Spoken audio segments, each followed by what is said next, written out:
I wanted to introduce Robbie, who has a really interesting company, who's going to talk a little bit about something you may not realize. So today is an anniversary, and it's an anniversary of JFK's speech inaugurating the moonshot. And the United States is about to launch, maybe, Artemis, whose mission is to return us to the moon, but more importantly, to begin the first colonization effort of another planet. So let me introduce Robbie. We'll get started, and I'm going to ask Robbie to introduce himself in more detail on what he does with his company.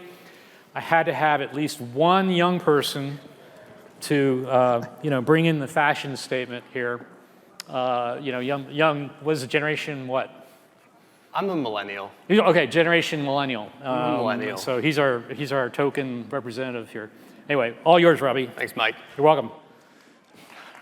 So, like Mike said, I'm Robbie Crabtree. I was a former trial lawyer, and then I left that world behind after 102 jury trials, trying murders, capital murders, and child abuse cases to start what I call performative speaking. And today is the 60th anniversary of JFK's speech at Rice, where he said, "We choose to put a man on the moon." And as I've listened today, hearing what everyone is talking about at the conference, it's all about moonshots, big ideas. How do we make sure that we can actually tackle these big issues that we have in the world today, right?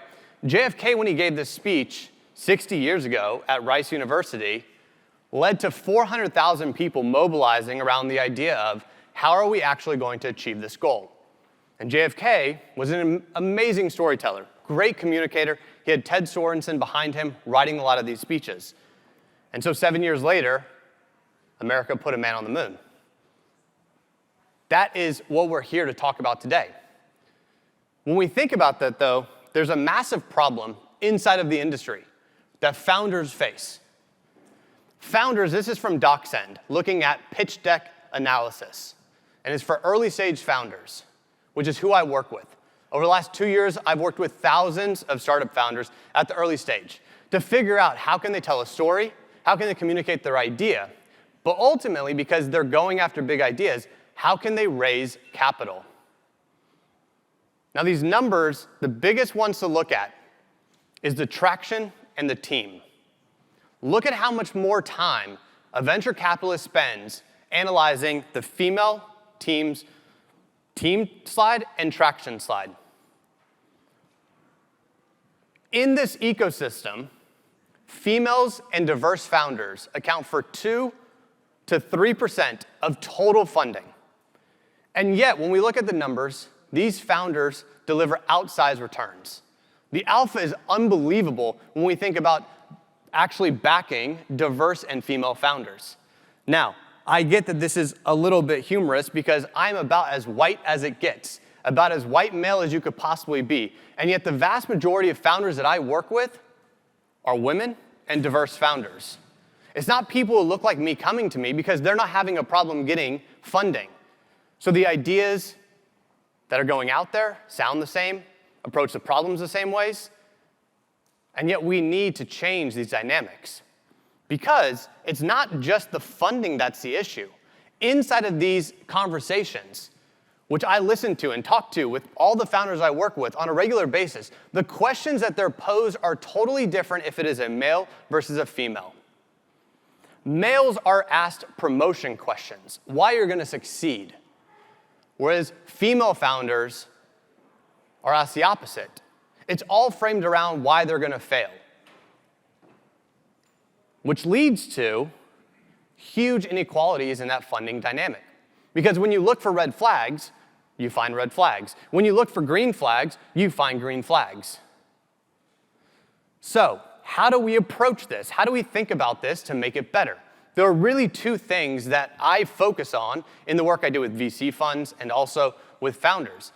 First, we need to get out of the mindset in the ecosystem that we need to pattern match, that somebody who looks like me is more likely to succeed. We need to have more funding go to female and diverse founders. That's kind of step one, is just understanding that issue. Once we know that the funding is so lacking for these individuals who have diverse opinions, diverse thoughts, diverse ideas, the exact ideas that we're here to talk about today, solving climate tech and health tech and space tech and deep tech and you name it. Some of the most brilliant minds don't look like me. They look like a lot of people in this room, but they need the funding to be able to get that moonshot where they want it to go.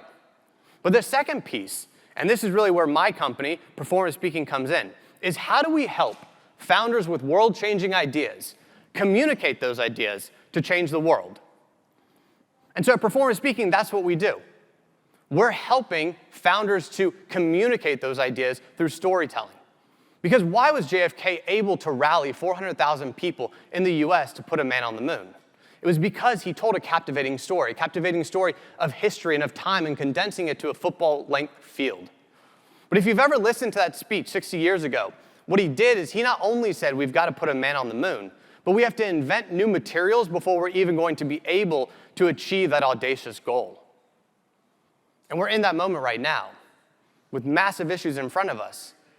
Big goals, but we've got to solve the ones before. And there are great founders who are working on it. But they need help. They've got to become great storytellers.